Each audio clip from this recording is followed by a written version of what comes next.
tentar diferenciar Exu Catiço de Exu de Candomblé ou Exu Orixá de Exu de Umbanda, essas coisas assim, né? A gente tem que entrar num outro patamar de diferenciação de um outro universo.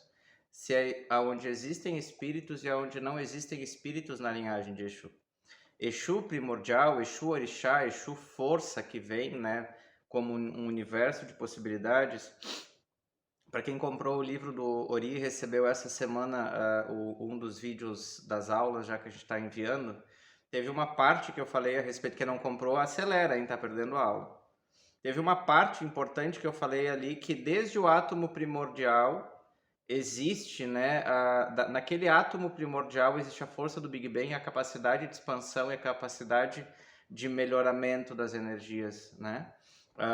E tudo ali já existe. Ela vai, esse conceito cósmico de expansão que está dentro da energia primordial existe desde sempre. Exu existe desde sempre como frequência vibratória em cada átomo de matéria, de energia, de tudo. O que nós temos que diferenciar é quando existe um espírito que acostumou-se e aprendeu a lidar com as possibilidades das energias existentes no planeta, e quando esse espírito somos nós mesmos, né?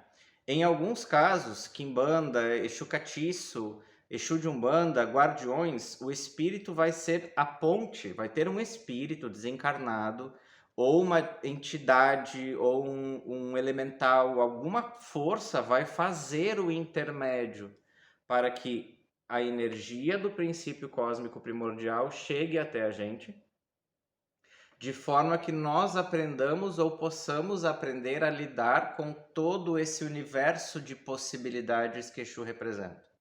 Isso é uma coisa.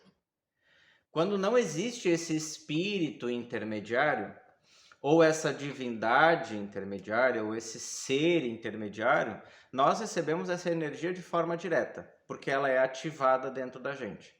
Então, por exemplo, assim, quando eu vou assentar um orixá de candomblé, eu vou fazer uma ritualística, preceitos, fundamentos, assentamentos, para que seja trazido o universo de possibilidades correspondentes àquela pessoa no momento da sua concepção, para esse ponto de agora, eliminando ou bloqueando todas as vezes que a pessoa foi impossibilitada de experienciar. E aí eu ancoro essa energia num assentamento para que a pessoa não consiga mais ser retirada do seu universo de possibilidades. Volte à sua realidade e construa a sua vida. Isso é um orixá, um ser, né? Um orixá sentado, preceituado, fundamentado. Algumas pessoas precisam de auxiliares nesse processo. É onde então vão entrar espíritos. Que se a gente quiser chamar de quiumba, se quiser chamar de quimbanda, se quiser chamar de Exu de Umbanda, de guardião, de catiço, como for, cada casa tem a sua nomenclatura.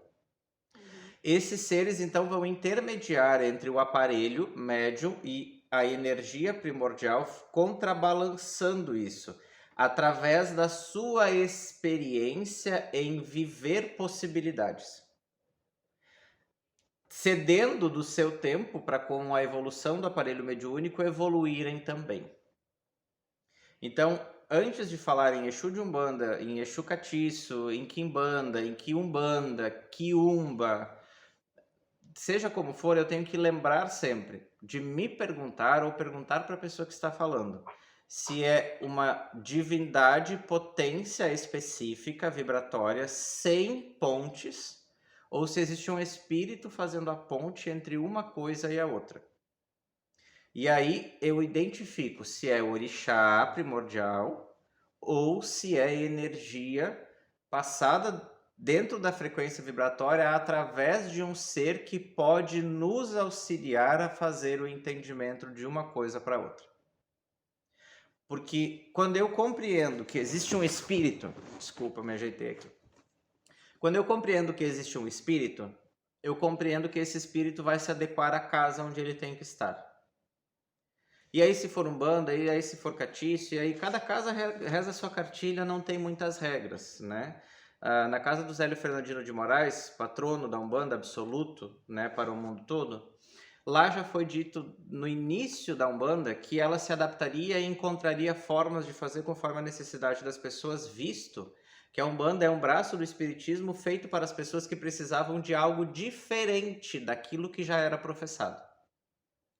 Então, esse algo diferente vai ser moldado conforme cada pessoa precisa. Originalmente, a Umbanda não era iniciática, originalmente a Umbanda era nada mais do que uma sessão de mesa onde uma linhagem específica de trabalhadores se manifestavam, e ela foi se desenvolvendo conforme a necessidade das pessoas, bem como os espíritos. E a prova de que a Umbanda é dessa forma é o espírito que a ditou, que foi um caboclo das 7 encruzilhadas, que é um Exu. Então, o Exu deu possibilidade para que as pessoas pudessem ser atendidas dentro do espiritismo de uma forma que não era possível. Foi uma possibilidade manifesta.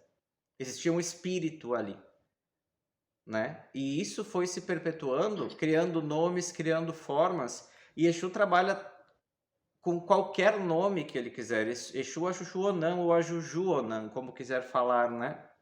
Dependendo da onde vem a sua oralidade africana.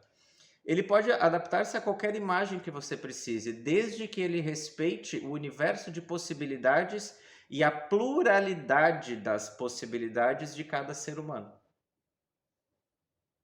Então, quando a gente vai falar sobre catiço, sobre quiumba, sobre umbanda, sobre o que quer que seja o Exu Orixá, eu tenho que me lembrar. Exu Orixá não tem espírito, porque o candomblé não trabalha com espíritos, né? É frequência vibratória, ou como a gente chama, ancestral divinizado. Aonde existe manifestação mediúnica através de um espírito, sempre existe uma ponte entre a frequência original e o ser humano. Essa é a diferença básica.